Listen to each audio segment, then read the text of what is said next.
Madame, monsieur, bonjour. C'était un 16 octobre et c'était il y a 30 ans. Le corps de Grégory Villemain était repêché des eaux de la Vologne, une petite rivière des Vosges. Il était 21h15 à Dossel. Le petit garçon avait les pieds et les poings liés par des cordelettes. Son bonnet était rabattu sur son visage. Il portait un anorak bleu.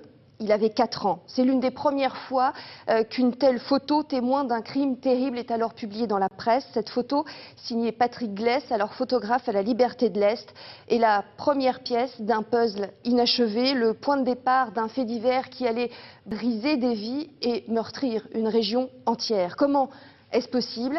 Grégory Villemain était le fils unique d'un couple, jeune couple installé à l'Épanche-sur-Vologne, Christine et Jean-Marie. Leur avocat témoigne aujourd'hui. Jean-Marie et Christine Villemain, on aimerait avoir de leurs nouvelles. Comment vont-ils ? Ils vont aussi bien que possible. Moi, vous savez, ce ne sont pas des clients, ce sont des amis. Et j'ai pour eux de l'affection, même de l'admiration. Parce que voilà des jeunes gens, ils avaient 25 ans grosso modo à l'époque, on assassine leur enfant de façon monstrueuse, on traîne la maman dans la boue, on leur inflige un calvaire judiciaire pendant des années et des années, on incarcère Christine alors qu'elle est enceinte de son petit garçon, elle est enceinte de 6 mois lorsque le juge d'Épinal l'expédie en prison. Et malgré toutes ces épreuves, en raison de leur affection profonde, de leur amour, et je ne veux pas être fleur bleue en disant ça, mais je le pense du fond du cœur, en raison de leur amour, ils restent ensemble dans la tempête. Et après toutes ces vicissitudes, et le mot est faible, ils arrivent à reconstruire une famille. Ils ont eu 3 enfants après l'assassinat de Grégory. Ces enfants sont maintenant grands. Ce sont des enfants qui marchent bien dans l'existence, honnêtement, qui font honneur à leurs parents. Et je suis vraiment baba d'admiration face à ce couple sympathique et méritant. Est-ce qu'ils redoutent cette date anniversaire ? Oui, bien entendu qu'ils la redoutent, puisque c'est de nouveau une plaie qui sera ravivée. Et puis alors surtout, ils redoutent d'entendre des commentaires stupides, des commentaires méchants, des commentaires malveillants. Parce que voyez-vous, bien que la maman de Grégory ait été innocentée en 1993 de façon absolument éclatante, on peut en parler après si vous le voulez, eh bien malgré cette réhabilitation judiciaire, il y a encore et toujours des esprits méchants, bornés, et même certains sont d'anciens acteurs de cette procédure qui viennent à tenir des propos calomnieux et diffamatoires, et ceci fait infiniment de la souffrance morale, du mal à Christine et Jean-Marie et à leurs enfants qui sont les frères et sœurs de Grégory. Respecter les douleurs de tous, avancer sans jamais franchir les limites, nous allons le voir, des notions bien absentes de ce dossier. Ici, nous allons juste essayer de retraverser ces 30 ans en rouvrant peut-être, certainement, certaines plaies, mais en essayant surtout de comprendre comment et pourquoi l'affaire Grégory continue d'allumer des passions, de captiver l'opinion publique. En tout cas ici, nous ne referons pas l'enquête. Il n'y a rien de neuf dans l'enquête.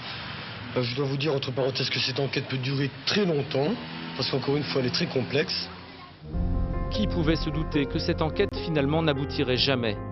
Une autopsie imparfaite, le mystère des cordelettes, des enveloppes qui passent de main en main, des suspects d'un jour et puis plus rien, rien ou trop. Et personne ne sait. La gendarmerie, la police, la justice, les journalistes, tout ce petit monde y a laissé des plumes à essayer de confondre le corbeau. Le corbeau, c'est l'assassin, il l'écrit. Mais qui a pris la plume pour jeter sur le papier sa vengeance? Qui écrira comme lui? Qui ressortira accusé de la dictée? À chaque individu correspond une écriture qui est la sienne et dont il est impossible qu'il se départisse. On ne peut pas maquiller son écriture. On peut maquiller son écriture, mais enfin ça se voit. Et on ne sait toujours pas. Des experts en désignent un, des experts en désignent une, mais personne ne sait vraiment. Il ne faut pas oublier que la science graphologique date de 60 ans, hein, et que en plus de ça, la graphologie n'est pas contrôlée. C'est-à-dire que n'importe qui peut s'intituler graphologue. Et cette lettre, qui l'a postée? C'était le 16 octobre à l'Épange, un mardi. Qu'est-ce que vous pensez donc des témoignages de 4 de vos collègues de travail, dont 3 sont formels et qui assurent vous avoir vu le mardi à la poste? Je ne veux pas dire qu'elle mente, mais je pense qu'elle se trompe parce que pendant 15 jours avant que le petit soit enlevé, il était malade, il était chez ma mère, donc je prenais tous les jours la route par ici, par Bruyères. Alors je pense qu'elle se trompe d'une journée, elles doivent mélanger. Et personne ne sait. Les témoins, ceux qui ont cru voir, ceux qui ont dit, il ressemble à ça. Qu'avait-il donc en travers de la gorge pour se tenir si serré dans son col de chemise, le procureur? Le portrait robot peut correspondre à l'une des 84 personnes de la famille.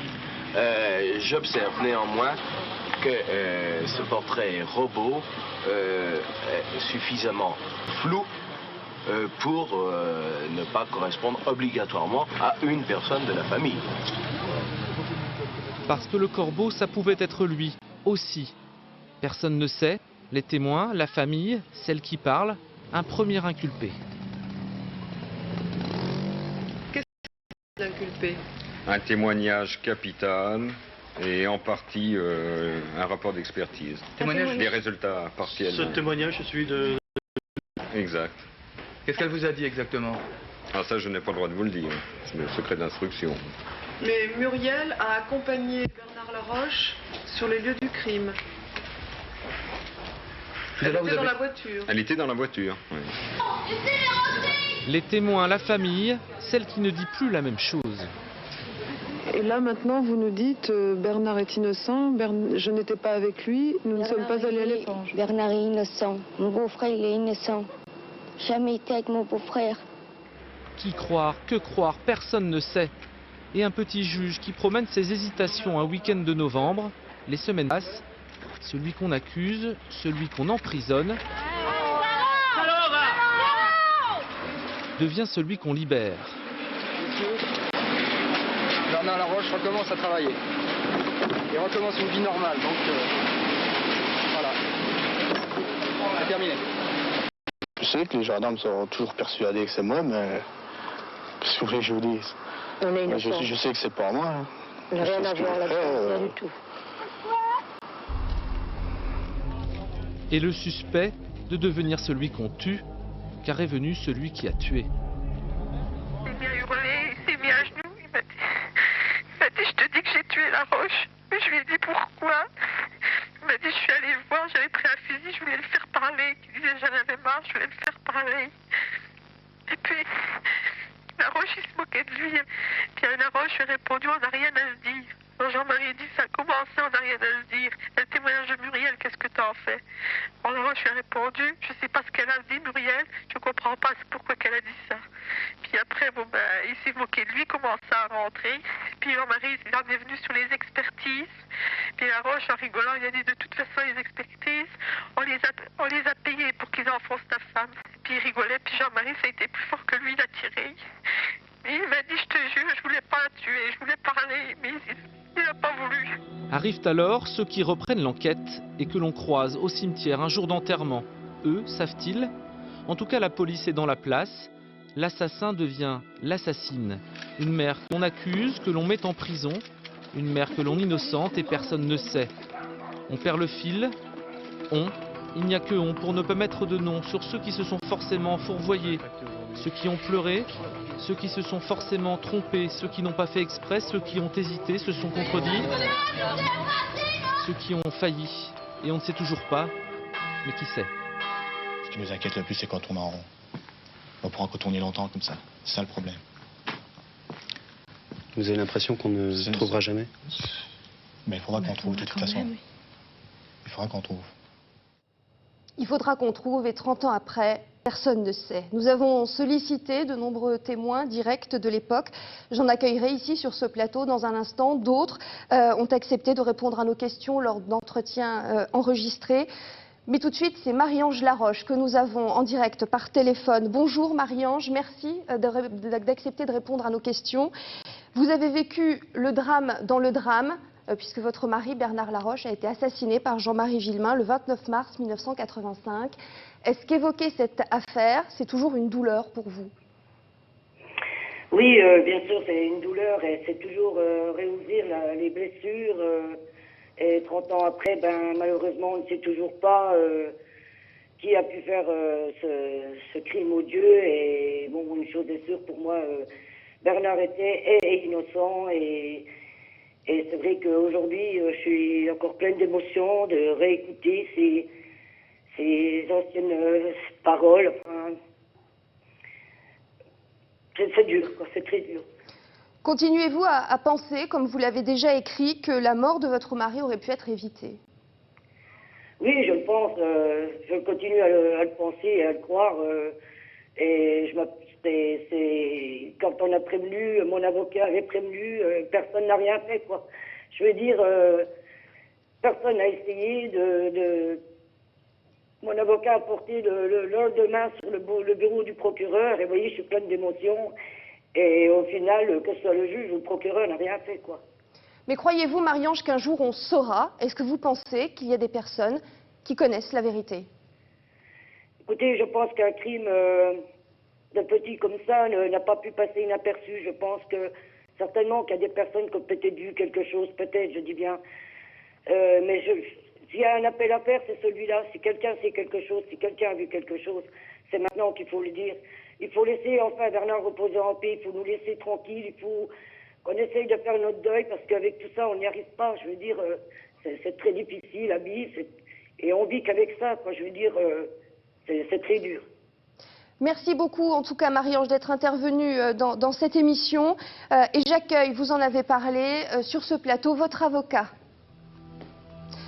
Maître Gérard Welzer, faut-il redouter de parler de l'affaire Grégory 30 ans après? Non, vous savez, cette affaire, c'est un drame qui dure depuis 30 ans, où il y a eu 3 victimes, Grégory Villemain et sa famille, Bernard Laroche et sa famille, Bernard Laroche accusé à tort, libéré, innocenté puis assassiné. Innocenté, on y reviendra. Techniquement, oui, le non-lieu est arrivé tardivement. Innocenté, et on y reviendra. Innocenté, vous savez, lorsque vous êtes libéré alors que vous êtes inculpé d'assassinat, c'est que le juge considère que... Il a été, malheureusement, si vous voulez, mais assassiné alors qu'il était encore sous l'accusation de l'assassinat. Vous savez, il a été libéré le 4 février 85.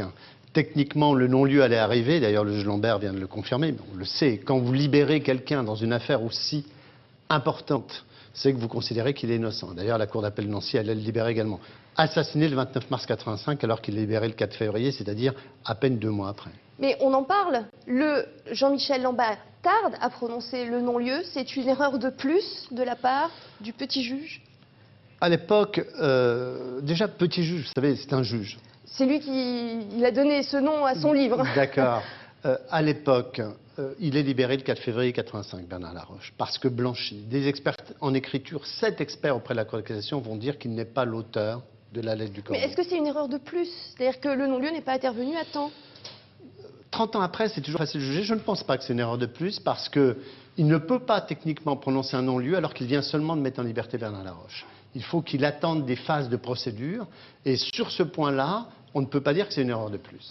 Alors, fallait-il cependant être prêt pour traiter une telle affaire? Nous avons posé la question à Jean-Michel Lambert, qui a instruit ce dossier jusqu'en avril 86. Le petit juge était à Nancy il y a quelques semaines pour assurer la promotion de son dernier livre qui traitait des erreurs judiciaires. Nous sommes 30 ans après le 16 octobre 1984. Aujourd'hui, que représente l'affaire Grégory dans votre vie? Elle tient bien évidemment une place essentielle. Je ne dirais pas que j'y pense tous les jours, ce serait mentir, sauf depuis quelque temps, pour des raisons évidentes. Mais il est certain aussi qu'elle a bouleversé ma personnalité, mon existence, et elle est à jamais inscrite en moi. En quoi elle a bouleversé votre existence? Pour des raisons à la fois personnelles et professionnelles. Sur le plan personnel, je n'en parlerai pas. Mais sur le plan professionnel, je crois qu'elle a bouleversé mon regard sur la justice et elle m'a rendu beaucoup plus sensible aux injustices que peuvent vivre des citoyens ordinaires, des gens honnêtes, dont la probité n'est pas sujette à caution, ou qui sont des victimes innocentes d'erreurs judiciaires. Et ça m'a vraiment sensibilisé effectivement à ce que ces personnes peuvent ressentir. Alors, avant ce livre de Combien d'injustices suis-je coupable, il y a un autre livre dans lequel vous parlez de l'affaire Grégory. C'est Le Petit Juge, sur lequel vous revenez sur ces premières années passées à Épinal. Vous êtes nommé en 1980. Vous écrivez une France profonde, ouvrière, paysanne. Il y a une pointe de dénigrement au moment où vous arrivez. Vous avez un regard particulier sur ces gens que vous allez côtoyer, que vous n'avez pas l'habitude de côtoyer. Est-ce que vous étiez préparé à rencontrer cette province ? Non. Effectivement, ça me paraît malheureusement évident, non. Et comme je le dis dans ce nouveau livre, à l'époque, avec le recul, je considère que j'étais un jeune gandin, un peu trop sûr de lui, évidemment, parce que j'avais réussi un concours difficile, que j'étais très correctement payé. Donc, il y avait une certaine un certain complexe de supériorité qui a très vite disparu en quelques mois, suite à une affaire que je relate dans le livre. J'ai appris à toujours déjà respecter l'autre en face de moi, parce que nous, magistrats, nous sommes tellement en position de supériorité que c'est très facile, effectivement, d'humilier l'autre. Et c'est la gendarmerie qui va mener l'enquête sous la houlette de Jean-Michel Lambert, juge d'instruction, qui va commettre des erreurs qu'il va reconnaître lui-même, et des erreurs qui vont embarrasser les enquêteurs, les gendarmes, jusqu'à leur dessaisissement du dossier. En février 85, l'ancien capitaine de gendarmerie, directeur de l'enquête de l'époque, Étienne Sesma, témoigne. Pour comprendre les revirements qui ont eu lieu à Épinal et pourquoi notre enquête n'a pas abouti, il faut comprendre le fait que notre dossier, tel qu'on l'avait patiemment monté, en s'appuyant sur tous les éléments possibles, sur tous les témoignages qui arrivaient au cours de ces premières semaines capitales dans une enquête, tout ce dossier a été laminé. Il a été détruit essentiellement pour des erreurs de procédure, pour des vices de forme. Et là, le juge Lambert en porte une responsabilité essentielle, capitale, il faut bien le dire. Et ensuite, notre travail a été attaqué par des accusations, des plaintes contre nous, pour chercher à nous discréditer. Alors, nous étions dans une situation qui était très paradoxale, quasiment surréaliste, où nous étions toujours saisis d'un dossier, mais on nous interdisait de travailler dessus. La personne qui avait fait l'objet de nos investigations et que nous avions arrêté allait être remise en liberté, et tout s'orientait vers une autre thèse sur laquelle nous avions travaillé, mais qui n'avait débouché sur rien. Donc il était clair qu'à un moment ou à un autre, on devrait refiler le dossier à la police judiciaire. Ce faisant, le juge Lambert a fait preuve d'une incroyable légèreté dans son travail. Il faut effectivement affirmer ou rappeler que c'est lui qui est responsable du fiasco de la justice à Épinal. Il suffit de voir le nombre de pièces qui ont été annulées pour tout un tas de raisons, notamment des vices de forme à cause de lui. Toutes les expertises sur lesquelles nous avions appuyé, à sa demande d'ailleurs, l'essentiel de notre travail initial, le témoignage de Muriel et bien d'autres pistes non explorées par lui ont été écartées. Et après 4 mois d'enquête, c'est effectivement le SRPJ de Nancy qui reprend le dossier. Et à la tête de la crime, Jacques Corazzi, que j'accueille sur ce plateau. Jacques Corazzi, nous sommes alors le 18 mars 85, vous vous rendez au cimetière et vous prononcez ces mots. Je te jure, Grégory, que nous trouverons. Est-ce qu'il y a chez vous un sentiment d'échec de ne pas avoir pu tenir cette promesse? Je crois qu'on a tenu cette promesse. Bon, la justice n'a pas eu, allez, je vais le dire, le courage d'aller jusqu'au bout de notre piste.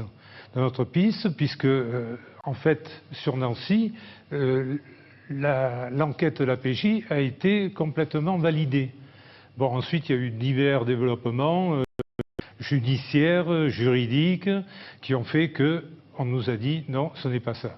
Bon, ben, là, on s'est incliné, hein, puisque nous, on est auxiliaires de la justice, on n'est pas autre chose. Les erreurs, c'est ça, ce sont ces erreurs qui ont conduit à la non-révélation de la vérité. En tout cas, aujourd'hui, aucun coupable n'a été condamné. Bien sûr, aucun coupable. Malheureusement, moi, ce que je souhaitais au moment où Laroche a été libéré, c'était d'avoir le non-lieu pour pouvoir l'interroger de façon correcte. Mais bon, ça ne s'est pas fait. J'ai un regret dans cette affaire, c'est de ne pas avoir insisté lourdement auprès du juge Lambert pour avoir ce non-lieu et pour avoir les expertises en écriture qui tardaient à venir. Donc là, c'est peut-être ma seule erreur, ou notre seule erreur, parce que évidemment, je n'étais pas seul. Donc, on est dans un climat particulier. Jacques Corazzi, Maître Vézère, vous êtes avocat vosgien, vous connaissez bien le terrain, j'allais dire, et pourtant il y a quelque chose qui va surprendre un petit peu, c'est ce climat qui règne dans cette vallée, une région à la fois industrielle, rurale, une région qui avec ce fait divers va connaître une image caricaturale, car en plus de cette mort violente d'un enfant de 4 ans, eh bien il y a autre chose qui va passionner, c'est le corbeau.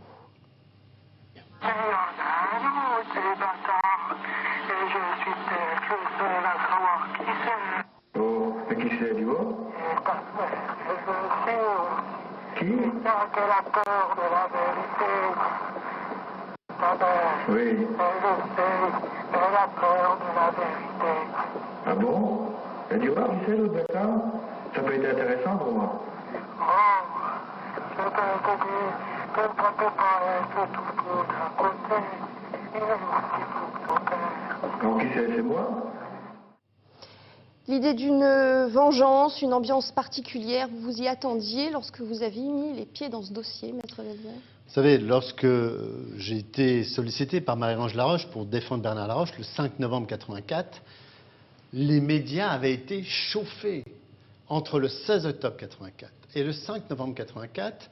De 2 journalistes au départ, il y avait eu 100 journalistes sur Épinal. Pourquoi? L'actualité était calme, il n'y avait pas de guerre du Golfe à l'époque, et les enquêteurs n'avaient pas arrêté tous les jours de faire 2, 3 conférences de presse, les gendarmes, alors qu'ils n'avaient rien. Ils se sont mis une pression.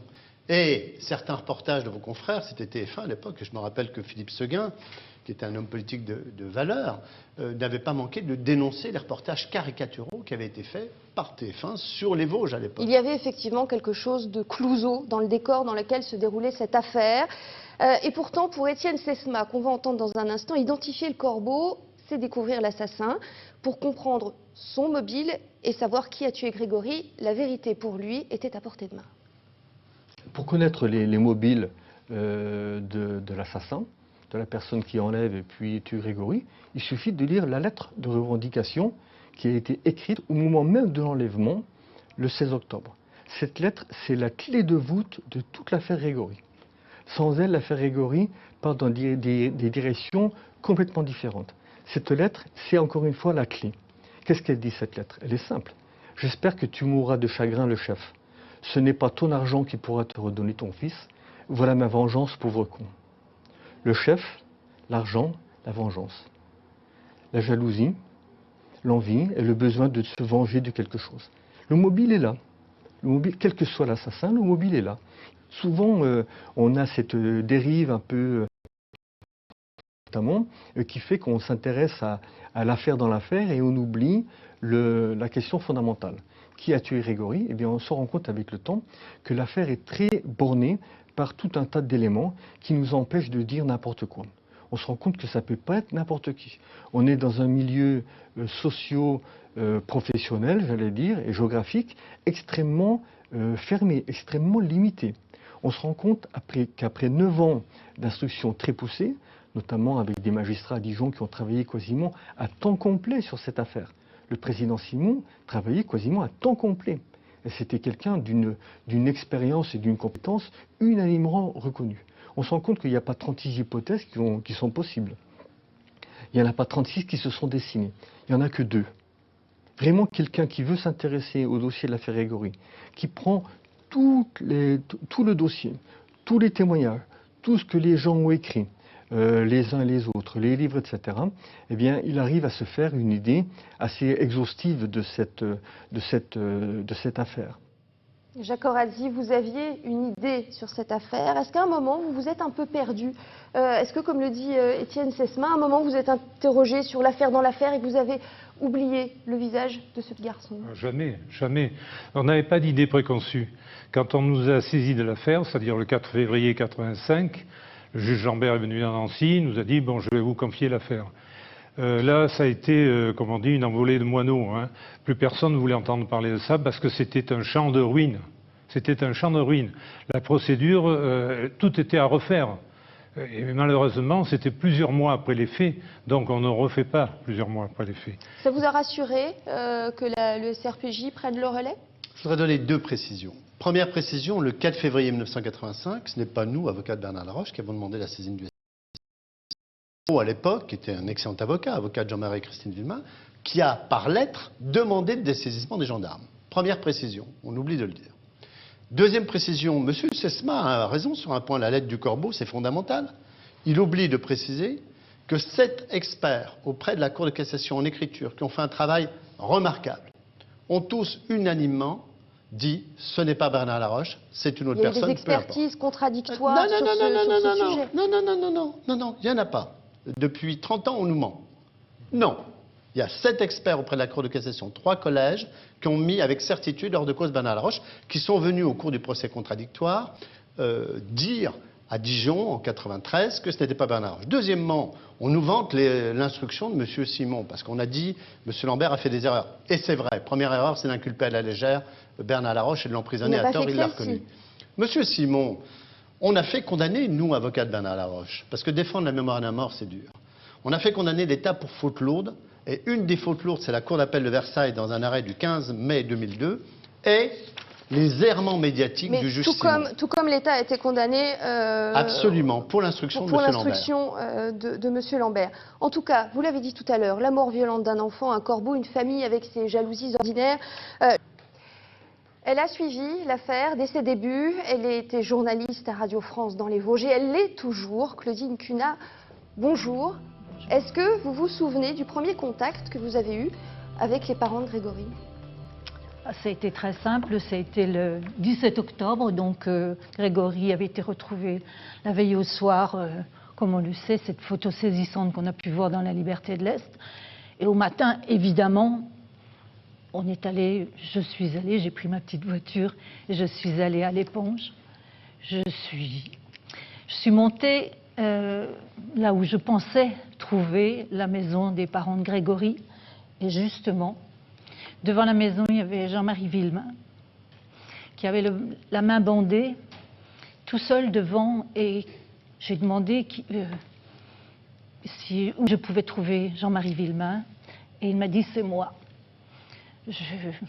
J'ai eu un grand moment d'émotion, évidemment. Et il m'a dit, j'attends les gendarmes, je ne veux rien vous dire pour l'instant. Donc il était... Et à ce moment-là, en tant que journaliste, est-ce qu'on s'attend à ce que ce fait divers qui vient de se passer va devenir l'affaire?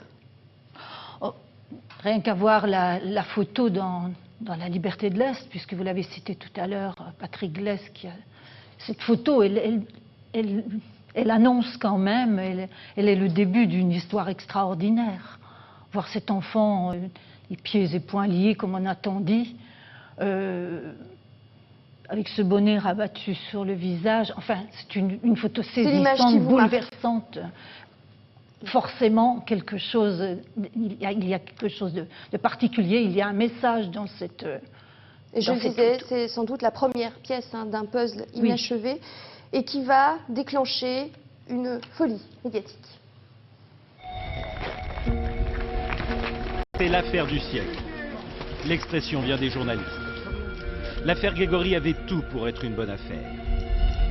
Un visage d'ange qu'on assassine, un corbeau et une vendetta familiale, une mère soupçonnée d'infanticide, des personnages frustres pris au milieu d'une série noire dans un décor de France profonde.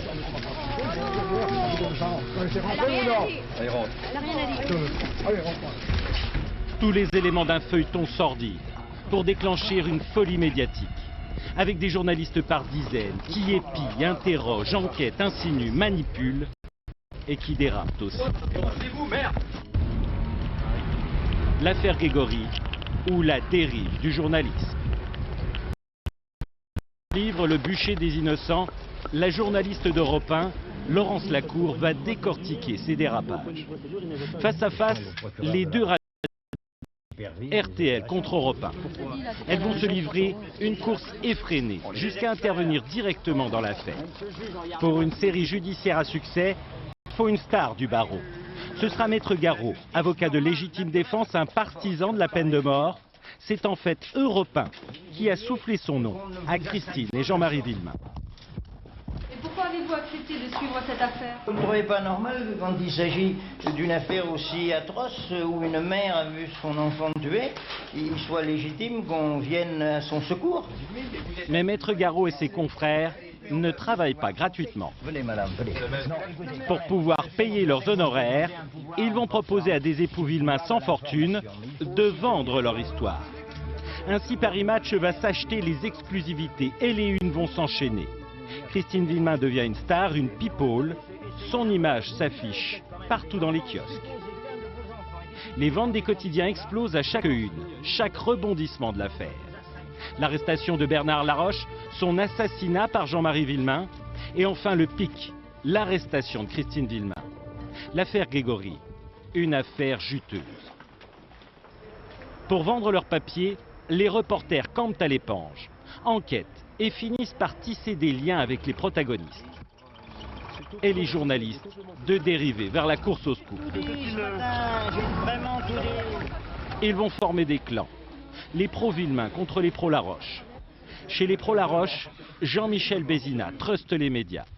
Correspondant pour RTL, il écrit sous différents pseudonymes pour Le Figaro, François, Le Parisien ou encore Le Quotidien de Paris. Il fait partie de ceux qui vont alimenter la rumeur de la culpabilité de Christine Villemain. Chez les pro-Villemain, il y a le reporter de Paris Match, Jean Kerr, qui va devenir un intime de Jean-Marie et Christine. Il le reconnaîtra à mots couverts, mais c'est lui qui, une nuit, convaincra Jean-Marie Villemain de la culpabilité de Laroche, poussant un homme déjà à bout à commettre l'irréparable. Alors la presse, coupable dans l'affaire Grégory? Coupable certainement d'une surenchère sans limite. Coupable d'avoir faussé le bon déroulement d'une enquête. Coupable aussi d'avoir jeté en pâture des gens ordinaires, victimes d'un drame extraordinaire. Qu'est-ce que vous pensez de tout ce qu'il y a dans la presse sur vous en ce moment? Vous voulez pas répondre? Claudine, il y a un peu de violence dans cette image de Christine assaillie par les flashs. Est-ce qu'il y a eu de la violence médiatique dans cette affaire? Violence médiatique, je dirais pas ça comme ça. Certains ont dérapé? Pardon? Certains ont dérapé? Écoutez, on était tous là sur cette affaire à vouloir avoir un maximum d'informations, faire notre travail. Je pense qu'on était envoyés pour ça. Et il est vrai que ça a pris des proportions énormes tout de suite. Dans un premier temps, disons que nous étions, il y avait les journalistes locaux, mais mais pas de faire le procès de la presse, mais d'essayer de comprendre, voilà, comment il y a eu cette folie médiatique. Parce que les correspondants ont quand même, à un certain moment, les médias nationaux se sont dit qu'ils devaient envoyer quelqu'un pour faire vraiment prendre cette affaire en main et avoir un maximum avoir chacun son scoop. Cela a été l'enjeu aussi. Parce que certains patrons de rédaction ont senti, effectivement, comme le disait Arnaud dans son sujet, senti le bon filon. Il fallait vendre du papier. Quels ont été vos rapports avec les journalistes? Comment est-ce qu'on peut les qualifier aujourd'hui de leur rôle qu'ils ont joué dans cette affaire? Il y a une certaine presse qui a joué un rôle absolument abject, et je pèse mes mots, abject. Il y a un journaliste très réputé, aujourd'hui décédé, paix à son âme, qui m'a dit exactement ceci, je cite fidèlement. Il m'a dit, Moser, moi tout ce qui m'intéresse dans ce dossier, c'est de savoir combien de temps ce gamin, ce gosse, me fera vendre du papier. Je suis malheureusement bien élevé, sinon je lui aurais flanqué une baffe. Voilà, donc ceci pour illustrer le fait que certains journalistes n'avaient en tête que l'appât du gain, vendre du papier, faire les intéressants. Et ce journaliste dont je parle avait une puissance informative absolument considérable. Il écrivait dans la presse écrite, il s'exprimait sur les ondes radio, Il avait ses entrées au SRPJ de Nancy. Il était le chouchou de certains magistrats, d'un certain magistrat, je vise évidemment le juge d'instruction d'Épinal, naturellement, et de ce fait, il se faisait la caisse de résonance des informations délivrées par le SRPJ, et c'était parfaitement lucratif pour lui. En revanche, j'ai vu certains journalistes, minoritaires malheureusement, un petit noyau, des gens de grande qualité. Pourquoi Jean-Marie et Christine Villemain refusent, ou en tout cas ne souhaitent pas, prendre la parole?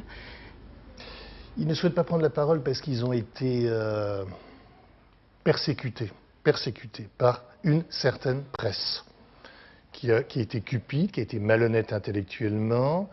Donc ils sont échaudés, ils sont meurtris, ils donc m'accordent la responsabilité de m'exprimer pour leur compte, mais je pense que dans 2 ans, 3 ans, 5 ans, 10 ans, je n'en sais rien, je pense que tôt ou tard, ils vont délivrer un livre dans lequel, je pense 5 ans, 10 ans, j'en sais rien, enfin je pense que cela viendra, dans lequel très posément ils diront ce qu'ils ont à dire, et à ce moment-là, je veux penser que certains méchants et certains stupides auront à craindre pour eux, parce qu'à ce moment-là, eh bien, des choses seront dites et doivent être sues par le grand public, parce que dans le grand public, il est encore des personnes qui, malgré le non-lieu, eh bien, ont de la suspicion vis-à-vis de cette maman, et c'est un motif d'affliction et de souffrance,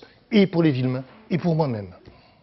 Jacques Corradi, de Jean-Michel Bézina, ce journaliste aujourd'hui disparu, qui était votre ami. Est-ce que vous avez profité de cette amitié entre journalistes et policiers pour faire avancer l'enquête? C'était effectivement mon ami. Depuis que j'étais à Nancy, on était en très bons termes. Pendant l'affaire Villemain, je ne l'ai pas vu, ou quasiment pas vu. Vous racontez quand même qu'il vous emmène sur Il m'emmène sur les lieux une fois.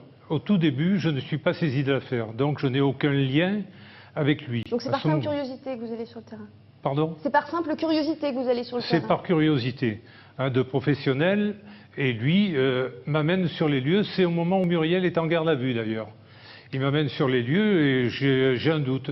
Mais je ne suis absolument pas saisi de l'affaire, je n'ai aucun lien avec cet aspect judiciaire. Ce n'est qu'après. Mais je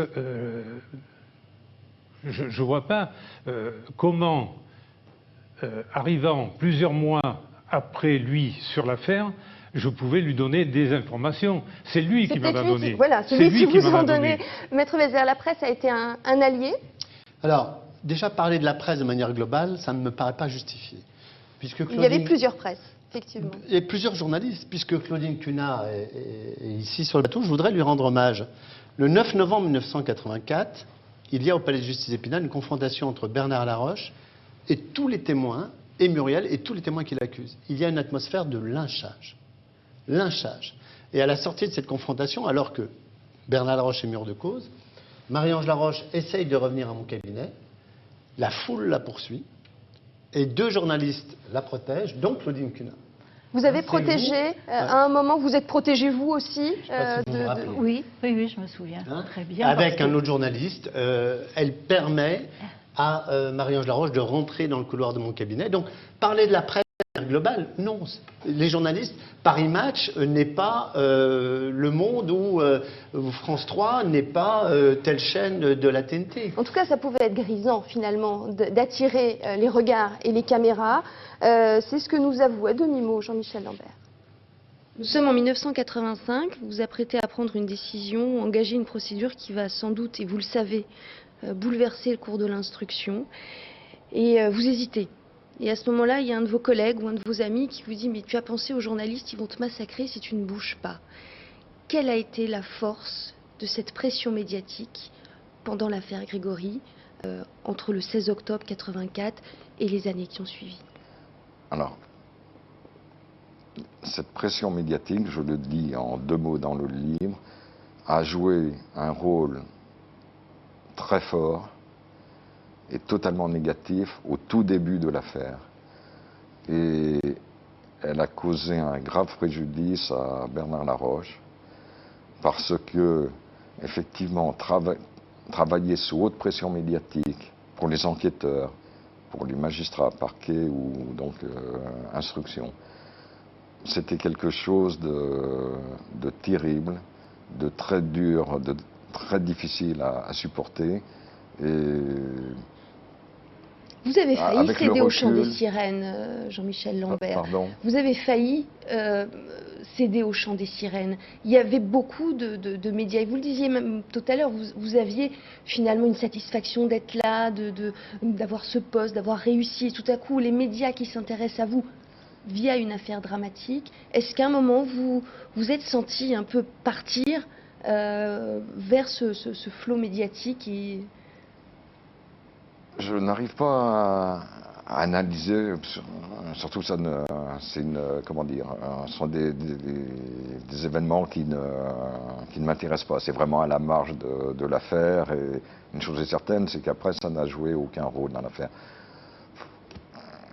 Ce que l'on peut dire, c'est que c'est toujours, alors je ne sais pas quel qualificatif employer, un de vos confrères m'a dit, est-ce que vous n'avez pas été grisé par de voir que des médias s'intéressent à vous, c'est forcément, pas forcément grisant, mais c'est, je dirais, flatteur. C'est peut-être l'adjectif qui convient le mieux. Mais en même temps, ça ne prend pas une part démesurée dans l'existence. Ça ne tourne pas la tête, si vous voulez. Pas de démesure. Claudine Cunet, est-ce que vous avez réussi à vous préserver émotionnellement de cette affaire? Qu'est-ce que ça vous fait quand on en parle 30 ans après? Il y a de l'émotion, hein? Forcément. 30 ans après, mais ça a été une partie de ma vie professionnelle, je dirais presque 30 ans, c'est énorme, surtout les premières années où on était sur le terrain, on se levait avec l'affaire Grégory, on se couchait avec l'affaire Grégory et on revenait sans cesse à cette affaire. Forcément, émotionnellement. Se protéger, c'était difficile parfois, hein. C'est vrai que c'est une affaire qui vous embarquait. Et qui embarque encore. Tout à fait. J'ai appris le journalisme au bord de la Vologne, je l'ai désappris aussi, un stage de déformation intensif. Ces mots sont de Denis Robert. Oui. En revanche, pour Didier Bouillot, qui était alors journaliste à FR3, Lorraine, comme on disait à l'époque, cette affaire fut un vaccin. Oui, il y a la chasse à l'info quand on est journaliste et on le fait parce que, dans un premier temps, on veut savoir. Et puis, dans un deuxième temps, et ça c'est une caractéristique de l'affaire, on le fait parce que il faut être dans la course comme les autres. Et donc, il y a une espèce de surenchère. Et cette surenchère, elle est pilotée, elle est organisée. Et il y a un moment, effectivement, on se dit, prenons un petit peu de recul. Est-ce que c'est conscient? Est-ce que c'est pas conscient? Est-ce que c'est parce que notre métier est organisé comme ça? Parce que notre rédaction est organisée comme ça? Oui, on prend un petit peu de recul et puis on se positionne par rapport à ça. On se positionne aussi voilà, sur est-ce qu'on accepte ce rapport d'instrumentalisation ou pas, et jusqu'où on va. Il y a eu très rapidement les journalistes persuadés de la culpabilité de Bernard Laroche et les journalistes persuadés de la culpabilité de Christine Villemain, ou en tout cas qui penchaient pour l'une ou l'autre thèse. Cette fracture-là, elle était vraie entre les radios, entre les journaux de presse écrite, entre les journaux de presse nationale, entre les agences de presse. Elle était vraie à l'intérieur des rédactions. Donc c'est quelque chose qui s'est structuré très rapidement et qui aussi explique cette chasse au scoop. Une info est tout de suite contrée par une autre, une interview est contrée par une autre, etc. etc. Les avocats savaient qui appeler pour faire passer une info, les journalistes savaient qui appeler pour confirmer une info. Et donc, et celui qui avait les meilleures sources menait le bal. Moi j'avais 25 ans. J'étais débutant, vraiment débutant. Donc pour moi c'est plus une affaire qui a été un vaccin que quelque chose qui a modifié ma façon de travailler. Donc, je laisse les collègues qui ont, à un moment ou un autre, subi l'affaire Grégory, répondre à cette question. Parce que certains de nos collègues ont subi à un moment et ont pris leur distance avec le journalisme. Vous l'avez subi, cette affaire, Claudine? Cette affaire, si je l'ai subie, oui, je pense que oui, forcément. Mais je voulais revenir sur ce que disait Didier Bouillot à propos d'une info qu'on avait, etc. C'est une anecdote, mais il n'y avait pas les portables et on était obligé de se jeter sur les cabines téléphoniques, voire aller chercher, aller s'introduire chez les particuliers pour envoyer nos papiers, etc. C'était une façon de travailler qui était totalement différente. Oui, c'est pour ça qu'il y a ces courses-poursuites d'ailleurs dans les rues de l'Éponge. Beaucoup de journalistes vous ont appelé? Je vais vous raconter une anecdote. Au début de ce dossier, je suis saisi le 5 novembre 84, Bernard Laroche vient d'être en prison, j'ai un journaliste de Match qui m'appelle. Au Paris Match, c'était pas ma tasse de thé, je dis non, je refuse de vous voir. L'hebdomadaire qui sort, tout contre Laroche, avec des affirmations fausses qui étaient dans la presse. Écoute téléphonique contre Bernard Laroche et Muriel, expertise d'écriture disant que c'était lui, tout faux. La fois d'après, quand il m'a appelé, je l'ai rencontré. Parce que vous étiez pris. Vous étiez obligé de contrer les fausses informations. Et je voudrais dire aussi, pardon, dans votre émission, je voudrais parler de Bernard Laroche, si vous me le permettez. Bernard Laroche a été libéré le 4 février 85. Moi, lorsque je l'ai vu en prison, j'allais voir quelqu'un dont la presse disait qu'il était coupable parce que la presse était informée par des fausses informations. Parce qu'on parle de la presse, il n'y a pas que la presse. On a donné des fausses informations à la presse. Lorsque je vais le voir, on dit qu'il y a des expertises qui le désignent comme coupable. C'est faux. Qu'il y a une écoute téléphonique. C'est faux. Et je vais voir un monstre. Et l'opinion est chauffée à blanc. Et le 9 novembre 84, lorsque Claudine Cunard, avec certains de vos confrères, protège Marie-Ange Laroche, l'opinion croit que c'est lui. Mais comme il y a eu un revirement d'opinion publique contre Christine Villemain à un moment... Ce que je veux dire, c'est que Grégory Villemain est la première victime. Deuxième victime, Bernard Laroche et sa famille. Libéré, accusé à tort et assassiné. C'est ça. Et je veux vraiment le rappeler. Et libéré parce que tout montrait qu'il était innocent. Vous l'avez répété pendant ces 30 années. C'est bien que voilà, vous êtes dans votre rôle d'avocat, vous êtes dans votre rôle d'ancien commissaire, Jacques Corazzi. Est-ce que la presse a joué un rôle favorable à un moment pour retourner l'opinion publique sur l'un ou sur l'autre? Alors, jouer un rôle favorable, jouer son rôle. La presse a joué son rôle constamment. Bon, maintenant, moi, je pensais que nous irions jusqu'aux assises pour l'auteur présumé de ces faits. Et donc, je pensais aussi que la presse pouvait un petit peu aider à ça. Parce qu'elle est là pour ça, là, quand même. Hein. Si c'est juste pour relater ce qui s'est passé dans la journée, c'est pas la peine. Il y a aussi une opinion à forger. Hein, et là, je pensais que ça pouvait effectivement jouer un rôle. Ça n'a pas été le cas. Alors, il y a d'autres opinions, celle par exemple de Marguerite Duras, qui en tant que romancière s'est permise d'accuser Christine Villemain au nom de la beauté du texte, sublime, Christine V, forcément sublime, certains se souviennent peut-être de ces mots, et Christine O'Kent en 96 interrogeait la romancière, et Marguerite Duras disait alors « cette affaire est terminée, elle n'est pas close ». Et pourtant, non, effectivement, elle n'est ni terminée, ni close. L'instruction a été rouverte en décembre 2008, la justice espérant compter sur les avancées de la science, une science qui, elle aussi, a eu ses ratés. Nous sommes à peine quelques jours après la terrible découverte du corps de l'enfant, et déjà la justice, les magistrats, les gendarmes, les avocats, enfin bref, tout le monde marche sur trois pattes. Il faut dire que la tempête judiciaire et les vagues annonçant un naufrage se rapprochent de plus en plus. Avant de se rétracter aujourd'hui? Par peur. Dès 1985, les espoirs se portent sur les experts. Des analyses graphologiques qui se révéleront aussi inutiles qu'imprécises. Voilà, on a les mêmes pièces de questions. Et on recommence. La peur du vide peut-être va obliger la justice à se raccrocher à toutes les branches. Certes, l'ADN tarde à arriver en France et au procès de Jean-Marie Villemain à Dijon, ce sont encore et toujours les graphologues qui détiennent la vérité.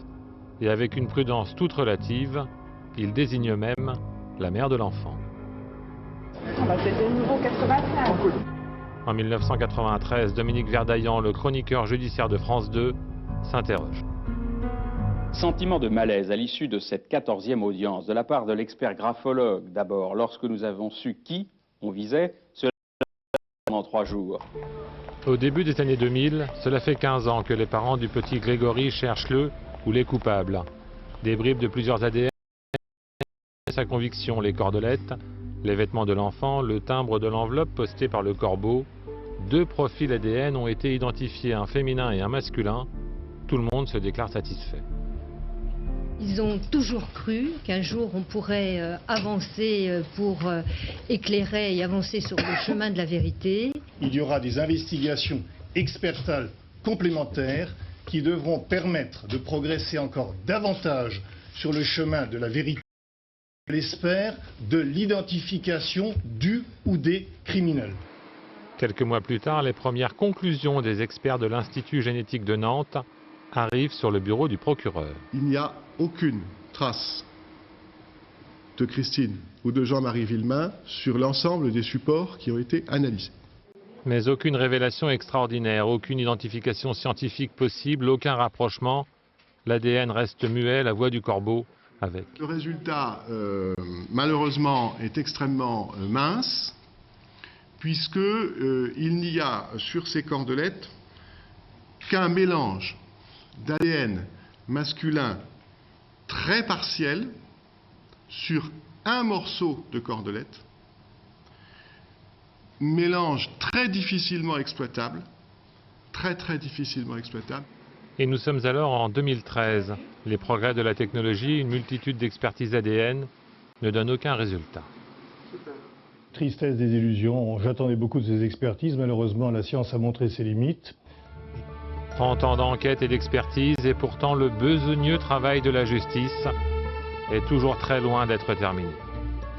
Gérard Vézère, faut-il continuer à chercher ou un jour tourner la page? Je vous remercie déjà de me donner l'occasion de faire une précision, parce que nous sommes sortis, Bernard Laroche est sorti du dossier par les armes assassinées le 29 mars 85. Nous sommes sortis du dossier. Sur les expertises ADN, le procureur général a également déclaré qu'on a comparé à l'ADN de Bernard Laroche et que ce n'était pas l'ADN de Bernard Laroche. Parce que défendre la mémoire d'un mort, c'est très dur. Maintenant, qu'on cherche la vérité, c'est très bien.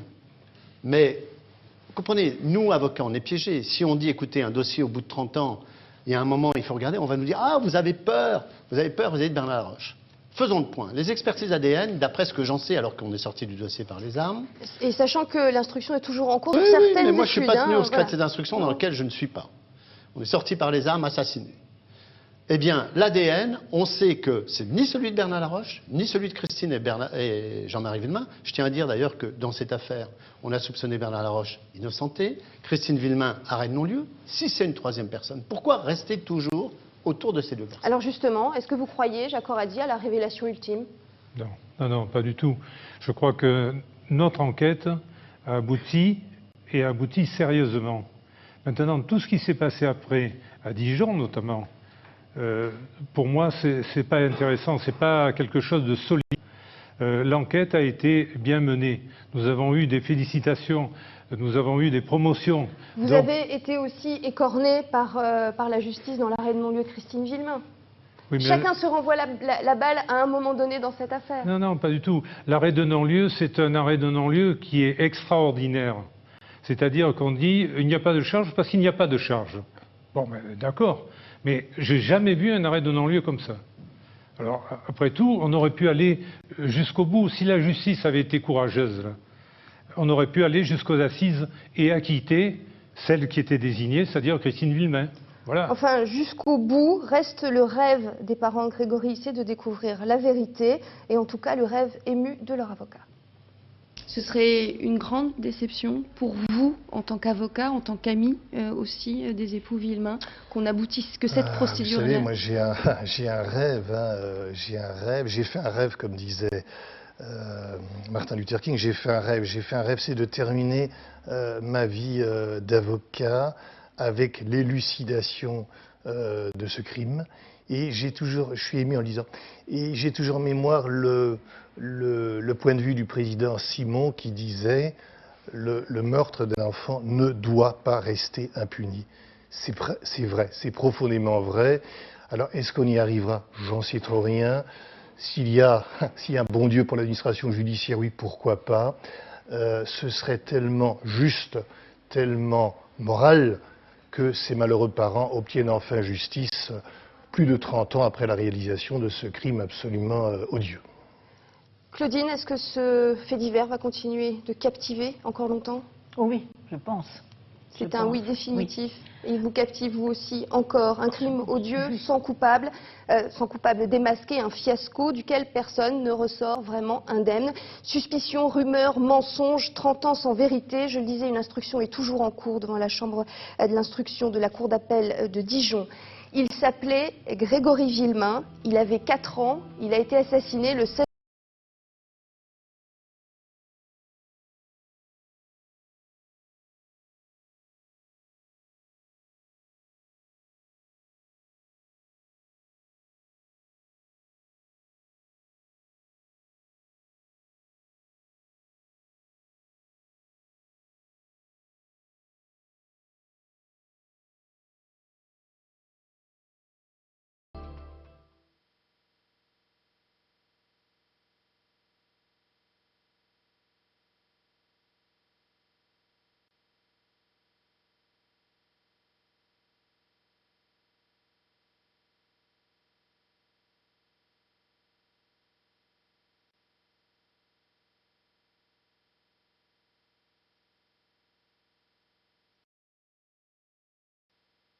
Ça veut dire que tout se calcule sur la base du chiffre d'affaires et c'est un forfait de chiffre, c'est un forfait de charge qui est forfaitairement convenu.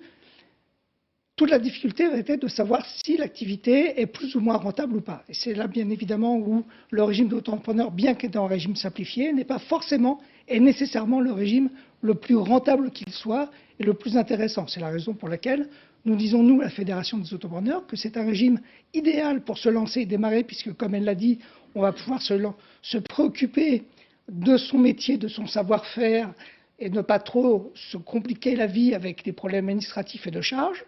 Pour autant, dès que son activité grandit et se développe, il est intéressant de se poser la question et de comparer avec d'autres formes de régime, et notamment le régime réel. Est-ce que c'est le régime le plus intéressant et le mieux adapté à son activité? Et justement, il y a un seuil en termes de chiffre d'affaires. Alors oui, bien évidemment. Pour un auto-entrepreneur, son activité, c'est une activité de fabrication, donc son seuil à elle, c'est 82 200. Mais pour une activité de service, le seuil de chiffre d'affaires est de 32 900 €. C'est-à-dire qu'en dessous de ce seuil de chiffre d'affaires, on peut être auto-entrepreneur. Au-delà, il faut sortir du régime. Et c'est aussi un deuxième problème de la majorité d'un certain nombre d'auto-entrepreneurs, c'est de ne pas savoir anticiper suffisamment tôt, suffisamment à l'avance, à quel moment doit-on sortir du régime et adopter soit une autre forme d'entreprise, soit tout simplement un autre régime fiscal. D'accord. Alors, rapidement, pour conclure, vous êtes responsable de la cellule formation au sein de la Fédération pour les auto-entrepreneurs. Vous proposez donc des cycles de formation. À qui vous le proposez? Alors, on propose un cycle de 3 formations. Un cycle qui s'appelle d'abord démarrer son auto-entreprise, qui s'adresse, lui, aux porteurs de projets, mais surtout 2 formations qui me semblent extrêmement importantes, qui s'adressent à l'auto-entrepreneur en activité. Une formation qui s'appelle gérer et développer son activité, où on étudie justement la notion de rentabilité. Comment on calcule la rentabilité de son activité et quelle est-elle exactement? Parce que bien souvent, ils ne le savent pas. Et puis une 3e formation qui s'adresse, eux, cette fois-ci aux auto-entrepreneurs qui sont proches des plafonds, qui envisagent de sortir de ce régime, qui est auto-entrepreneuriat après, où on présente les différentes alternatives à l'auto-entrepreneuriat. Très bien. Bien, merci beaucoup, Laurent Elie, de nous avoir apporté toutes ces précisions sur le sujet. Merci beaucoup. Merci beaucoup. Place à présent à nos offres d'emploi avec l'agence d'intérim Alliance d'Esch-sur-Alzette.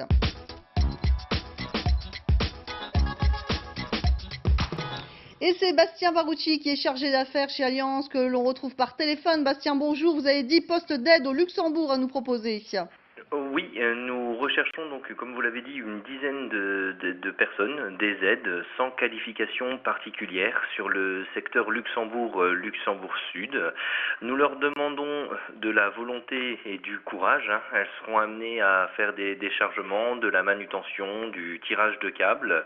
Le salaire horaire sera de 11,10 €. Le véhicule pour cette mission est indispensable et cette mission durera minimum 3 mois. D'accord, 10 autres postes cette fois-ci d'installateurs sanitaires. Oui, là on change complètement de qualification, donc nous recherchons des installateurs sanitaires confirmés et autonomes, essentiellement pour la pose et le raccordement d'éléments sanitaires sur chantier.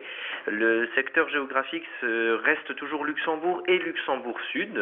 On demande également donc une expérience dans ce métier, minimum 3 ans. On partira du coup sur un salaire de 13,32 € de l'heure et les candidats devront quant à eux avoir un véhicule qui est indispensable. La durée du chantier sera minimum de 3 mois. Merci beaucoup Bastien pour toutes ces précisions et si vous êtes intéressé par ces postes, vous pouvez bien sûr faire acte de candidature sur fd@alliance-intérim.lu. Et justement, quelles sont les clés pour trouver un travail? Le numéro du guide de l'emploi et de la formation vous apporte des réponses, des conseils et des pistes très concrètes avec entre autres un dossier exclusif sur l'accès direct et actualisé aux 400 entreprises qui recrutent. Pour en savoir plus, nous recevons Stéphane Schmitt qui est directeur de cette édition.